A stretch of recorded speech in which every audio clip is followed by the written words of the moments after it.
हम में से ज्यादातर लोगों ने कभी ना कभी अपनी जिंदगी में KFC खाया होगा, लेकिन क्या आप में से कभी किसी ने ये सोचा है कि KFC किसने बनाया है और KFC बनाने में उसको क्या मुश्किलातों का सामना करना पड़ा है? इन सारे सवालों के जवाब और कॉलोनल हार्लैंड सैंडर्स के मुतालिक पूरी स्टोरी हम आपको आज की इस वीडियो में बताने वाले हैं। तो आपने सुकून से बैठकर वीडियो एंड तक देखनी है, लेकिन वीडियो शुरू करने से पहले आपसे एक गुजारिश ये है कि चैनल को सब्सक्राइब कर देना और बेल आइकन भी ऑन कर देना। आए आज की वीडियो की शुरुआत करते हैं। अस्सलाम वालेकुम एंड वेलकम टू ट्रैफिक्स। दोस्तों, हार्लैंड सैंडर्स जो कि KFC के ओनर भी है, वो 9 सितंबर 1890 को पैदा हुए थे। दोस्तों, ये एक छोटे से गांव में पैदा हुए और इनके साथ पहला वाकया ये पेश आया कि इनकी 6 साल की उम्र में वालिद के इंतकाल हो गया। ये अपने भाइयों और बहनों में से सबसे ज्यादा बड़े थे और इतनी छोटी एज पर उनके ऊपर एक बहुत बड़ी रिस्पॉन्सिबिलिटी ये थी कि उन्होंने अपने छोटे भाइयों और बहनों का ध्यान रखना था। इन पर इतना ज्यादा बर्डन इसलिए था क्योंकि इनकी वालिदा सुबह के टाइम काम करने जाती और पूरा दिन काम करते रहती अपने बच्चों को पालने के लिए। इसलिए हार्लैंड्स ने एक फार्म में जॉब ले ली जिसमें ये गाय और भैंसों को चरा डालता था। लेकिन क्योंकि वो उस वक्त सिर्फ एक 10 साल का बच्चा था तो इसलिए उसका ध्यान खेलने में लगा रहता था, जिसकी वजह से उसको नौकरी से निकाल भी दिया गया। इनके हालात इतने खराब हो चुके थे कि इनके माँ के कमाए हुए पैसों से इनका गुजारा मुश्किल हो चुका था। हार्लैंड पर एक और मुश्किल ये भी आई कि इनकी मदर की एक और शादी हो चुकी थी और इनके नए बाप को बच्चे इतने पसंद नहीं थे। इनके घर रोज इसी बात पर लड़ाई होती कि इनके स्टेप फादर इनके बच्चों को नहीं रखना चाह रहा था और आखिरकार इनके बच्चों को घर से निकलना पड़ा। हार्लैंड अपने भाइयों को लेकर अपने एक रिश्तेदार के घर रहने लगा। इसने एक बार फिर फार्म पे नौकरी शुरू कर दी और ये सुबह 6 बजे गायों को चारा डालता, उसके बाद स्कूल जाता और आकर मकई छीलने का काम करता।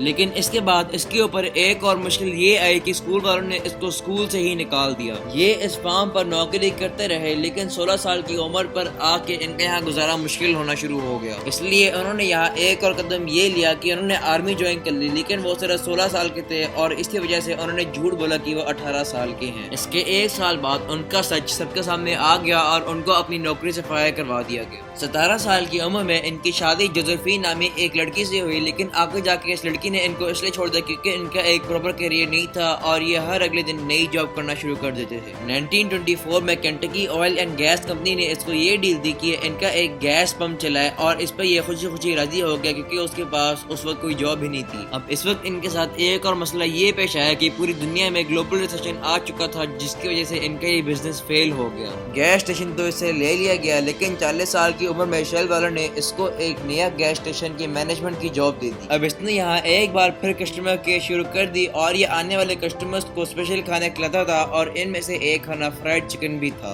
लोगों को इसका खाना बहुत पसंद आया और जल्दी इसने पेट्रोल स्टेशन के साथ एक रेस्टोरेंट खोल लिया। अब यहाँ दूर दूर से लोग स्पेशली इसका चिकन खाने के लिए आया करते थे। लेकिन अब यहाँ इस पर एक और बहुत बड़ी मुश्किल ये आई कि 1939 में वर्ल्ड वॉर 2 शुरू हो गई, जिसकी वजह से इसका बिजनेस बुरी तरह से फेल हो गया और इसी वजह से इसने अपना कैफे बंद करके रख दिया। 1945 में जब वर्ल्ड वॉर खत्म हुई तो इन्होंने एक बार फिर अपना रेस्टोरेंट खोला, लेकिन इस दफा इन्होंने अपने साथ वर्कर्स हायर किए क्योंकि वो अकेले काम नहीं कर सकते थे। टाइम के साथ साथ इतनी चिकन की रेसिपी इम्प्रूव करता गया और इसने प्रेशर कुकर से चिकन बनाने की नई टेक्निक भी सीखी। इन्होंने ये कंपनी तो अपने दोस्त के साथ खोली थी, लेकिन आगे जाके इन्होंने अपने दोस्त से ये कंपनी खरीद ली। अब इस वक्त एक रियल एस्टेट एजेंट इनसे इनकी जमीन खरीदने की कोशिश कर रहा था, लेकिन इन्होंने साफ इनकार कर दिया। इसके कुछ ही अर्से बाद अमेरिका वालों ने एक नया हाईवे बनाया और जिस हाईवे पर इसका रेस्टोरेंट था वहाँ 90% ट्रैफिक कम होगी। इसके बाद उसने यही जमीन उसी रियल एस्टेट एजेंट को बेच दी, लेकिन बहुत ही कम कीमत में। हार्लैंड डिफरेंट रेस्टोरेंट्स में अपनी फ्रेंचाइज खोलना शुरू हो गए और 70 ईयर्स तक ये 600 रेस्टोरेंट अमेरिका में खोल चुके थे और इनका चिकन मशहूर हो चुका था। इस वक्त तक वो बहुत बूढ़े हो चुके थे और उनमें इतनी हिम्मत नहीं थी कि वो अपना बिजनेस हैंडल करे, इसलिए उन्होंने केंटकी के एक बिजनेसमैन को अपना बिजनेस $16.5 मिलियन